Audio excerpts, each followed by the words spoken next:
सभी को नमस्कार।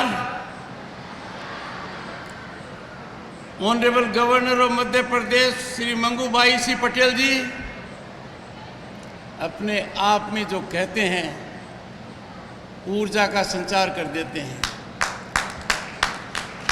मेरे लिए आज इन्होंने भाषण कम समय में किया है। Honourable chief minister of Madhya Pradesh doctor Mohan Yadav, आपको परम सौभाग्य मिला है प्रथम सेवक होने का उस प्रांत का जहां महाकाल है, जहां कालिदास हुए। Shri Dharmendra Singh Lodhi ji, Shri Gautam Tetwal ji, honourable ministers, Shri Anil Firojiya ji, honourable member of parliament, Swami Govind Dev Giri ji, प्रणाम। सभी विजेतागण को मैं हार्दिक धन्यवाद देता हूं। जय महाकाल। माननीय मंचासीन अतिथि, विद्वजनों और सम्मानित अतिथिगण, उज्जैन में महाकाल की उपस्थिति का अपना एक दिव्य अनुभव है। यह शंकर की स्थली है, यहाँ आशुतोष का आनंद है, यह महादेव का वेग है, यहाँ उमापति का प्रेम है। ऐसी पावन धरा सतपुरियों में से एक धर्म नगरी उज्जैन को मेरा कोटि कोटि वंदन। इस पौराणिक, धार्मिक, आध्यात्मिक और ऐतिहासिक नगरी महाकवि कालिदास की कर्मभूमि में आज इस पावन अवसर के हर पल को मैं जीवन भर यादगार रखूंगा।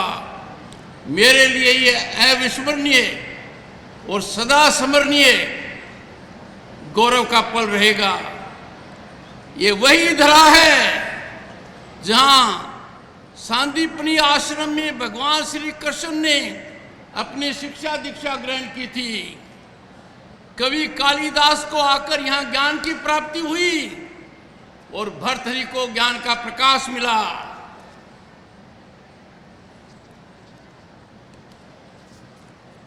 चक्रवर्ती सम्राट विक्रमादित्य के शासन काल में उज्जैन ने दुनिया में न्याय, वैभवशाली संस्कृति, परंपरा और व्यापारिक गतिविधियों के लिए प्रसिद्धि का स्थान प्राप्त किया। सम्राट विक्रमादित्य की इस नगरी में एक अद्वितीय न्याय का केंद्र बना जो विश्व विख्यात हुआ। उसी काल में कवि रत्न थे कालिदास जी।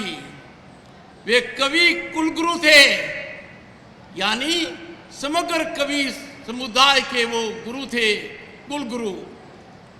उनकी अमर कृतियां अभिज्ञान शाकुंतलम, मेघदूतम, कुमार संभवम, ऋतुसंहार और मालविकाग्नि मित्रम मानवीय भावनाओं का अद्भुत संगत है।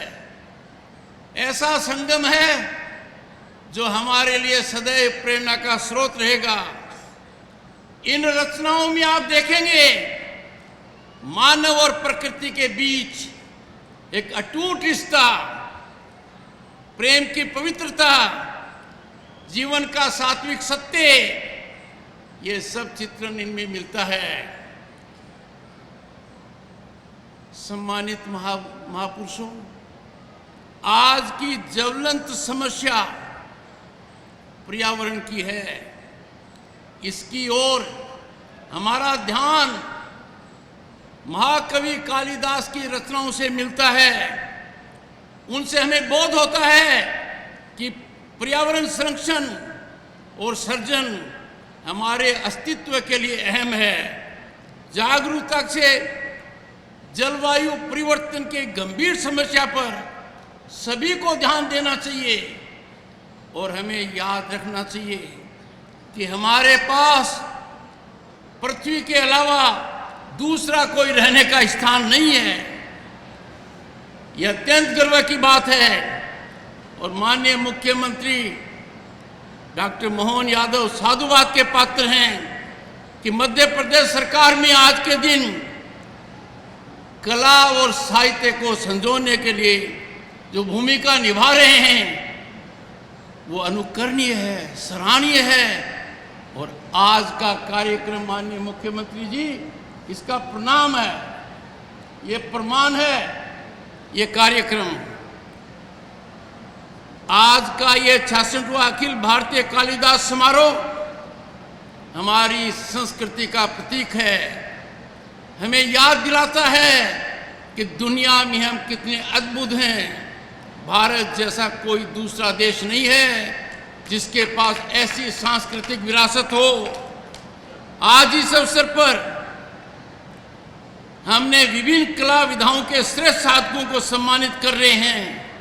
जब मैं एक एक को सम्मानित कर रहा था, मैं प्रफुल्लित हो रहा था कि हम उनका सम्मान कर रहे हैं जो हमारी संस्कृति के सर्वश्रेष्ठ तत्वों को हमारे समक्ष रख रहे हैं। उनका सम्मान वास्तव में हमारी संस्कृति का सम्मान है, हमारी धरोहर के प्रति हमारी निष्ठा है। ये निश्चित है, ये ध्यान में रखने बात है। जो देश, जो समाज अपनी संस्कृति, अपनी सांस्कृतिक धरोहर को नहीं संभाल कर रखता है, वो समाज ज़्यादा दिन नहीं टिक सकता है। हमें हमारी संस्कृति पर पूरा ध्यान देना होगा। हमारी सांस्कृतिक जड़ें हमें याद दिलाती हैं कि जीवन का सार क्या है, जीवन का मूल्य क्या है, जीवन का दर्शन क्या है और हमारे अस्तित्व का महत्व क्या है। 6 दशक से ऐसे कार्यक्रमों के द्वारा मध्य प्रदेश सरकार ये कार्य कर रही है और जिस तरीके से ये किया जा रहा है, जिन महान विभूतियों को सम्मानित किया गया है, आप साधुवाद के पात्र हैं। इसमें निरंतर बढ़ोतरी होनी चाहिए। भाइयों और बहनों, कोई भी समाज, कोई भी देश इस आधार पर नहीं चल सकता कि हम अधिकारों पर जोर दें। हमारे संविधान ने हमें अधिकार दिए हैं, पर हमें संतुलित करना होगा उन अधिकारों को हमारे दायित्व से। नागरिक के दायित्व होते हैं, नागरिक की जिम्मेवारी होती है। और इसीलिए आज के दिन मैं आपको आह्वान करूंगा, मन को टटोलिए। हम महान भारत के नागरिक हैं। भारतीयता हमारी पहचान है। हमारा राष्ट्रवाद में विश्वास है। राष्ट्र हमारा सबसे बड़ा धर्म है। राष्ट्र को सर्वोपरि रखते हैं और उसमें हर नागरिक को आहुति देनी है और उसका सबसे श्रेष्ठ माध्यम है कि नागरिक अपने कर्तव्यों का निर्वहन करे। आज के समय देखिए कितना क्रांतिकारी कदम हुआ है। नारी सशक्तिकरण हुआ है। आज की सरकार ने 3 दशक के बाद अटके हुए मामले को सिर पर चढ़ाया है, सिरे पार किया है। 1/3 आरक्षण लोकसभा और विधानसभा में नारियों का किया है। पर हमारी संस्कृति में झांक कर देखिए, कालिदास की रचनाएं इस बारे में एक संतुलित दृष्टिकोण प्रस्तुत करती हैं। अभिज्ञान शाकुंतलम में शकुंतला का चरित्र एक साधारण आश्रम कन्या से लेकर एक आत्मविश्वासी और दृढ़ नारी के रूप में विकसित होता है। हमने कर्तव्य पथ पर देखा, गणतंत्र दिवस पर वो दृढ़ता नारी की, उस नारी शक्ति को देखा। पर इसकी शुरुआत हमारे ग्रंथों में है। कालिदास इसके रचयिता रहे हैं। इन कृतियों में भाइयों और बहनों एक और बड़ी सीख छिपी है जिसकी ओर हमारा ध्यान देना चाहिए। कुटुंब प्रबोधन ये भारत के चरित्र में है। कुटुंब का ध्यान नहीं देंगे तो जीवन सार्थक कैसे रहेगा। हमें पता होना चाहिए हमारे पड़ोस में कौन है, हमारे समाज में कौन है, उनके क्या सुख दुख हैं, कैसे हम उनको राहत दे सकते हैं, ये जीवन को सार्थक बनाते हैं। और इसका एक चरित्र देखिए, भरत का चरित्र, जिसे उसकी मां ने गढ़ा, दुष्यंत को ये विश्वास दिलाता है कि ये उसका पुत्र है। भाई और बहनों, आज हम ऐसे समय में रह रहे हैं जो भारत उन्नति की ओर है। आर्थिक प्रगति अकल्पनीय है, दुनिया हमें सराह रही है, हमारी अर्थव्यवस्था नए मापदंड हासिल कर रही है। दुनिया में लोहा जो आज भारत का है, कभी पहले नहीं रहा। भारत के नेतृत्व का, प्रधानमंत्री का जो दर्जा विश्व में है, उसकी कल्पना पहले कभी नहीं की गई थी।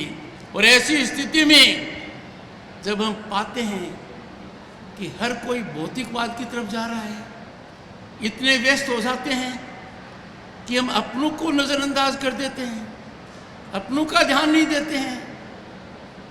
अरे राष्ट्र का ध्यान तभी रहेगा जब कुटुंब का ध्यान रहेगा, राष्ट्र का ध्यान तभी रहेगा जब अपनों का ध्यान रहेगा। ये हमारी संस्कृति का मूल सिद्धांत है। मैंने 2 बातें बताई हैं अब तक, एक नागरिक का कर्तव्य, एक कुटुंब प्रबंधन। इस पर आप ध्यान दीजिए, मन को टटोलिए। ऐसा न कर कर हम कितना स्वर्ण अवसर को खो रहे हैं। हमें सजग रहना चाहिए, आज के दिन बहुत ध्यान देना चाहिए। बच्चे हमारी आने वाली पीढ़ी हैं, हमें उनके चरित्र का ध्यान देना चाहिए, नैतिकता का विश्वास उनमें बढ़ाना चाहिए। ये हमारी मुख्य जिम्मेवारी है।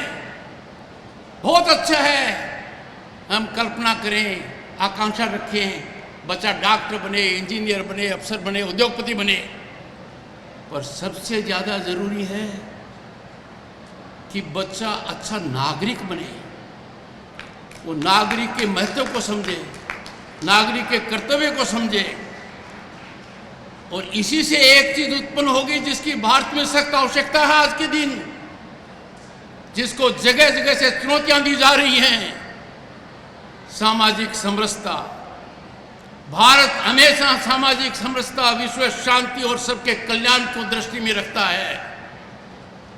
हम उस देश के वासी हैं जिसने वासुदेव कुटुंबकम को अपनाया नहीं, दुनिया के सामने सार्थक प्रयोग रखा है। हमने दुनिया को योग दिया, ये विद्या हमने दी, क्योंकि हम सबकी सोचते हैं।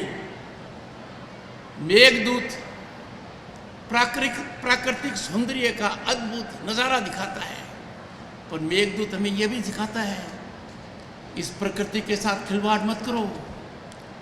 इस प्रकृति को सर्जन करना हमारा काम है। यदि अगर हम प्रकृति की ओर ध्यान नहीं देंगे, तो पहले कह चुका हूं, हमारे पास रहने के लिए दूसरी पृथ्वी नहीं है। और प्रकृति का ध्यान देने की शुरुआत प्रधानमंत्री जी ने अपने एक नारे से की थी, जो मैं आह्वान करूंगा कि हर व्यक्ति को करना चाहिए। मां के नाम एक पेड़। संपूर्ण भारत के वासी यदि अगर मां के नाम एक पेड़ लगाते हैं, उसका सर्जन करते हैं, संरक्षण करते हैं, तो वैसी क्रांति आएगी जैसी क्रांति हमने सफाई के मामले में हासिल की है। मैं बहुत बड़ा संतोष व्यक्त करता हूं माननीय मुख्यमंत्री जी कि हमारी धरोहर का संरक्षण करने के अंदर हम तकनीकी को अपना रहे हैं। राष्ट्रीय डिजिटल पुस्तकालय की स्थापना हमारे लिए बहुत कारगर साबित हो रही है। और तकनीकी के मामले में क्या कहें, दुनिया की सबसे बड़ी संस्थाएं इस बात से अचंभित हैं कि भारत में तकनीकी की वजह से आम आदमी का जीवन कितना सुलभ हो रहा है। आज के दिन 10 करोड़ से ज़्यादा किसान, मैं उस परिवार से आता हूँ, साल में 3 बार पैसा सीधा बिना बिचौलिए के, बिना इंटरफेस के प्राप्त करते हैं। When it comes to digital transactions, Bharat commands more than 50% of such transactions। और पर कैपिटा इंटरनेट कंजम्पशन देश का अमेरिका और चाइना को मिलाकर भी ज़्यादा है।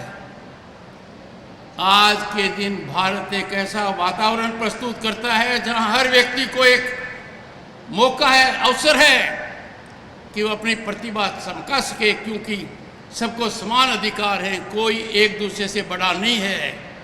कानून का शिकंजा सबके पहुंचता है। जो कहते थे पहले कानून से हम ऊपर हैं, वो कानून के शिकंजे में हैं। आज के दिन इस पावन भूमि पर, इस पावन पर्व के ऊपर मैं आपसे आह्वान करता हूं, हमेशा राष्ट्र को सर्वोपरि रखें। हमारा राष्ट्र महान बनेगा, विकसित राष्ट्र बनेगा 2047 में। उसके लिए एक बहुत बड़ा हवन देश में हो रहा है। उस हवन कांड में हर किसी को आहुति देनी है। उस आहुति देने में कभी कमी नहीं करें।